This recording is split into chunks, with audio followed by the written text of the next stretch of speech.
जी Swami ji, young bytes में आपका स्वागत है।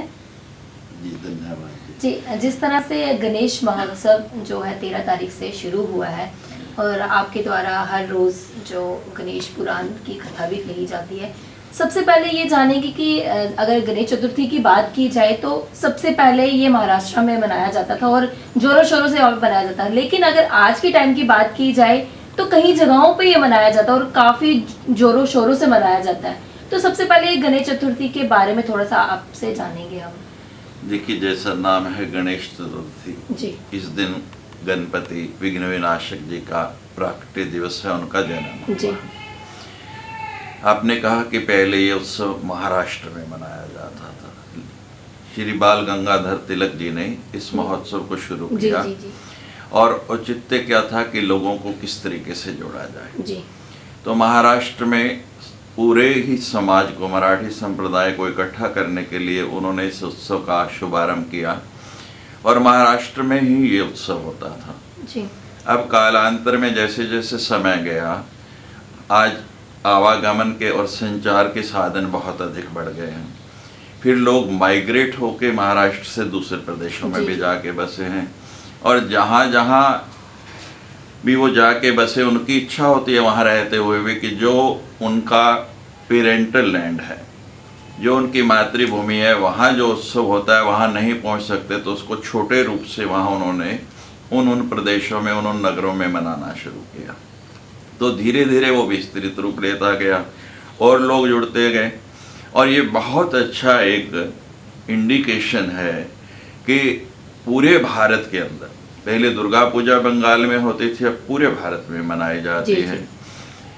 गणपति उत्सव महाराष्ट्र में होता था, अब पूरे भारत में मनाया जाता है। तो अनेकता में एकता का जो संदेश है इन दोनों पर्वों के माध्यम से जाता है। जी, और आपने जो कहा कि भारत में और भारत से ज़्यादा और बहुत बड़े लेवल पर विश्व के अनेक देशों में इस समय गणेश उत्सव मनाया जा रहा है।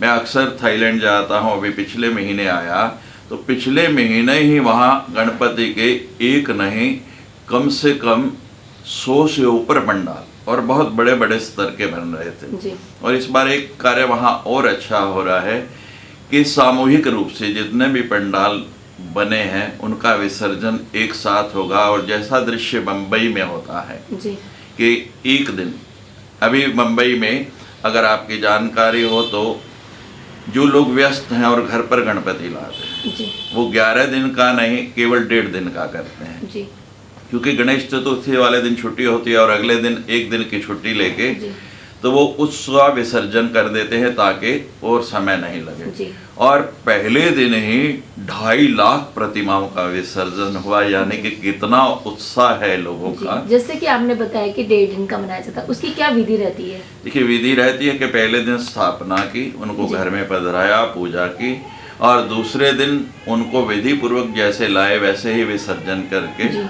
अब जो लोग उससे ज़्यादा समय दे सकते हैं, बम्बई में तो प्रथा है 3 दिन, फिर 5 दिन, जी। और जो बड़े बड़े पंडाल लगते हैं वहाँ 11 दिन। जी, जी, तो 11 दिन बाद यहाँ भी पहले, आज से 7 साल पहले हमारे ही शिष्य हैं, उन्होंने यहाँ पर गणेश उत्सव मनाना शुरू किया। और उससे भी पहले यहाँ पर कुछ महाराष्ट्रियन लोग बसे हैं जो सुनारों का काम करते हैं, तो वो लोग इस उत्सव को बहुत समय से मना रहे हैं। सराजा ढक्की में बहुत सालों से ये उत्सव हो रहा है। अब जैसे जैसे प्रचार के साधन हो गए और गणपति की मूर्तियाँ भी सुलभ हो गई, तो अनेक जगहों पर मनाया जाने लगा। इस बार जहाँ मैं कथा कर रहा हूँ, उनकी भी इच्छा हुई, भावना हुई कि हम भी करें। जी, तो उनका हुआ कि थोड़ा हटके केवल आरती और पूजा ही नहीं रह जाए, गणपति क्या है उसके विषय में हम जानें। जी, तो प्रतिदिन 3 घंटे वहाँ पर हम गणपति की कथा करके, जब से शंकर जी के परिवार से लेके जिनके वो पुत्र हैं, जी, जी, और कैसे उनकी अग्र पूजा क्यों है। हमने पहले शिव विवाह किया, कल तारकेश्वर का जी। जन्म किया और आज गणपति का जन्म कर रहे हैं कि लोगों को जब जानकारी मिलेगी उसको सही से डालेंगे कि गणपति है क्या। जी। और उनके हर अंग का अलग अलग हम विस्तार से बता रहे हैं कि ये अंग ऐसा क्यों है, तो लोगों में उसके प्रति और अधिक रुचि आएगी। और जब हम किसी व्यक्ति के विषय में जान लेते हैं और विस्तार से जान लेते हैं तो उससे हमारी प्रीति बढ़ती है।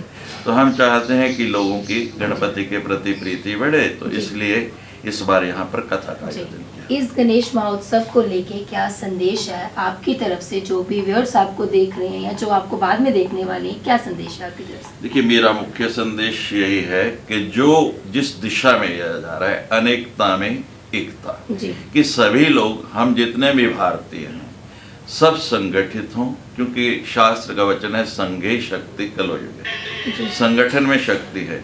जब हम सब लोग संगठित रहेंगे और एकीकृत रहेंगे तो हम इतने लोग हैं और हमारे अंदर इतनी समर्थता है कि हम विश्व की नंबर 1 पावर बन सकते हैं, सुपर पावर बन सकते हैं।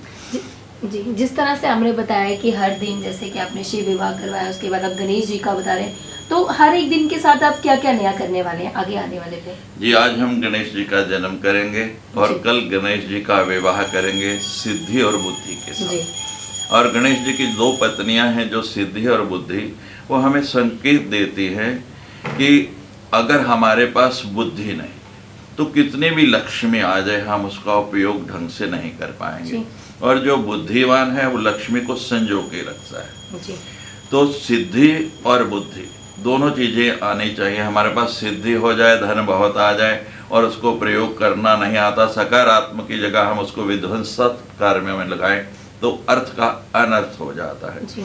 तो सृजनात्मक कार्य जैसे गणेश जी ने किए, उनके मैंने यहाँ विस्तार से बताया है कि लेखन करने के लिए महाभारत जैसा ग्रंथ, आज तक कोई राइटर, कोई लेखक ऐसा नहीं हुआ है जिसने इतना बड़ा ग्रंथ एक साथ बिना रुके लिखा हो, यानी नॉन स्टॉप राइटिंग। और इसके लिए उनका जो आप देखते हैं, गणेश जी का एक दांत टूटा हुआ है, तो इसके साथ ये कथा भी जुड़ी है कि जब लिखने के लिए बैठे तो गणेश जी ने सोचा कि इतना बड़ा ग्रंथ लिखना है, बीच में कलम घिस जाए, टूट जाए तो रुक ना जाए लेखन।